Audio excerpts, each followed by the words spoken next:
Shalom Aleihim, Besem Yesua Hamasyah, salam sejahtera di dalam nama Tuhan Yesus Kristus. Saya Pendeta Henry Tandianta MPS, kita akan membahas sebuah tema 10 cara penyesatan iblis. Bapak Ibu Saudara, iblis itu melakukan penyesatan ya. Kebanyakan dari kita nggak sadar.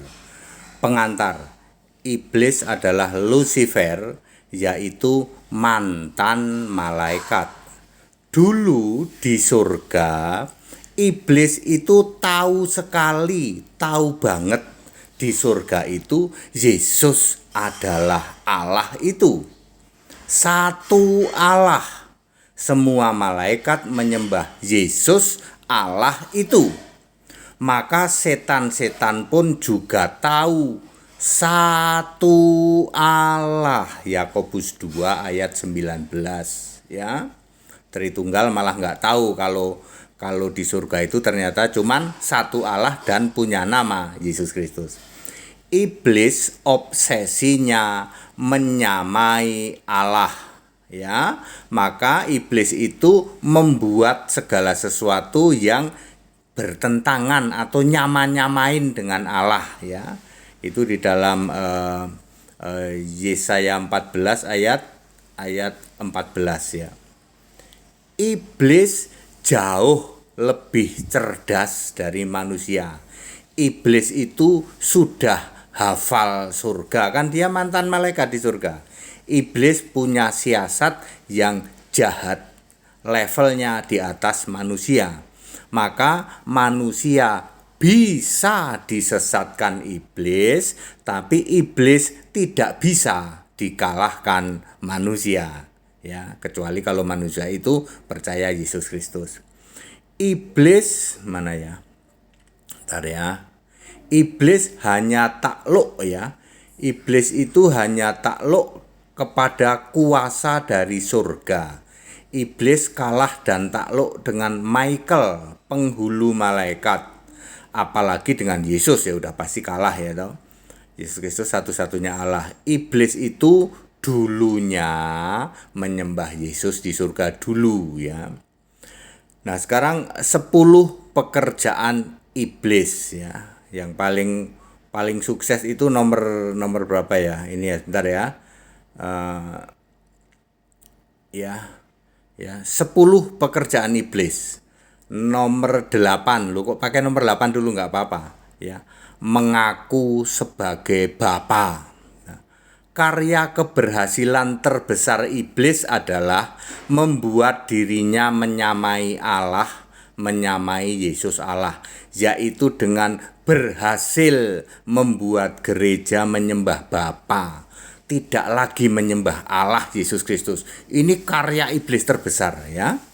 Iblis sangat tahu sebab dia mantan malaikat di surga. Si iblis ini sangat paham Allah di surga itu Yesus Kristus. Iblis sangat berhasil menyesatkan 90% gereja menjadi pengikut iblis, menjadi menyembah iblis, menjadi menyembah Bapa. Mestinya yang disembah itu Allah, yaitu Yesus Kristus ya. Yohanes 8 ayat 44, menyembah bapa iblis. Nomor 9, nomor 8 sama nomor 9 dulu. Pengajaran iblis ya. Kelanjutannya adalah iblis berhasil memasukkan pengajaran gereja, mendirikan kebenaran sendiri, Roma 10 ayat 2 dan 3, sehingga jemaat ini terbius oleh ritual agama, halunisasi masuk surga, dikuasai doktrin gereja. Nomor 10, iblis jadi raja surga abal-abal, yaitu surga yang ada rumah Bapa itu, sehingga 90% gereja, 90% pendeta, 90% romo sangat rindu kelak kalau sudah mati pulang ke rumah Bapa. Rumah Bapa di surga abal-abal, yaitu rumah milik iblis di kerajaan maut. Itu nomor 8, 9 dan 10. Sekarang nomor 7 ya, atau kita dari nomor 1 ya. 10 pekerjaan iblis. Tadi nomor 8, 9, 10 sudah saya sebut.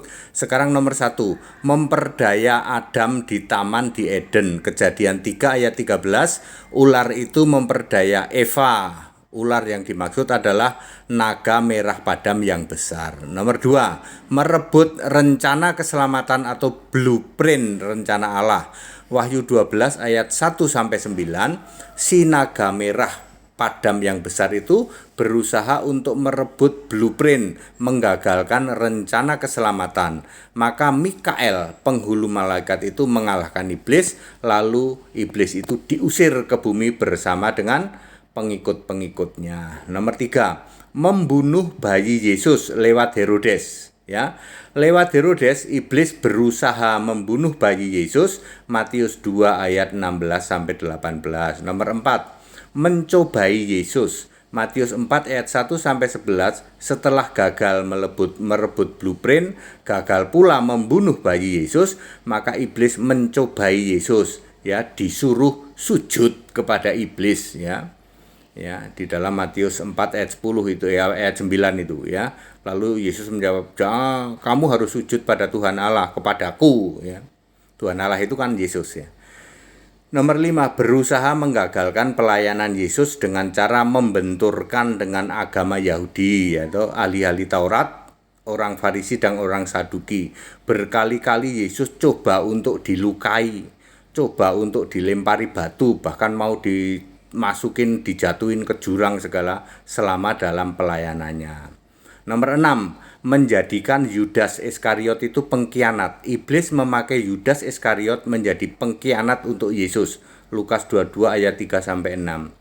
Nomor 7, membunuh Yesus dengan cara memanfaatkan orang Yahudi, ahli Taurat, Farisi, Saduki, Pilatus, Kayafas, bahkan memunculkan Yesus yang lain, yaitu Yesus Barabas. Lukas 23 ayat 33 sampai 43. Jadi itulah 10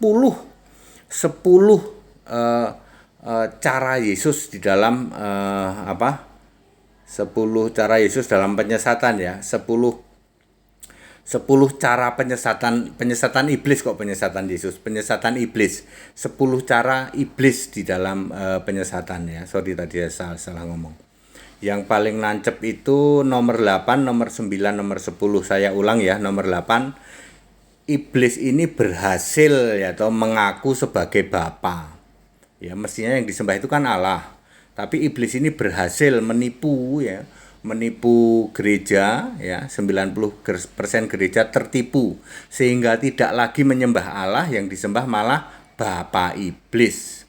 90% gereja. Lalu nomor 9, dia membuat pengajaran yang disebut doktrin iblis, yaitu Tritunggal, ya. Doktrin Tritunggal ini kerjaannya iblis dong. Allah yang satu dibilang kesatuan, Allah yang roh dibilang pribadi, Tuhan itu pasti Allah dibilang Tuhan beda dengan Allah, ya. Itu pengajaran-pengajaran doktrin, itu karyanya iblis, ya. Kemudian nomor 10, berhasil membius dan menghalunisasi 90% pendeta, 90% romo, 90% jemaat. Sangat rindu nanti kalau mati pulang ke rumah Bapa. Astagfirullah, kamu nggak tahu ya? Ya, Bapa itu raja surga abal-abal, ya. Di surga Yesus tidak ada Bapa, ya. Itu surga abal-abal. Kalian rindu semua, betul? Hari ini kalian kalau mati sangat rindu pulang ke rumah Bapa, betul? Iblis yang jadi bapamu. Padat singkat jaket, itu 10 cara penyesatan iblis, Bapak Ibu Saudara, ya. Banyak orang tidak tahu ini. Semoga setelah mendengarkan yang ini menjadi tahu. Astagfirullah, mendingan kita tobat lah, ya, daripada kamu sok kusuk jadi orang beragama, ya, toh. Yang disebut 90% gereja itu dimotori oleh Katolik dan turunannya, yaitu Ortodok, Protestan dan turunannya, yaitu Mormon, Advent, Pentakosta, karismatik, ya. Ya, itu 90% gereja yang berhasil disesatkan oleh iblis menjadi apa? Penyembah Bapa. Betul apa betul? Romo, betul apa betul? Para pendeta Tritunggal, betul apa betul? Kamu penyembah Bapa?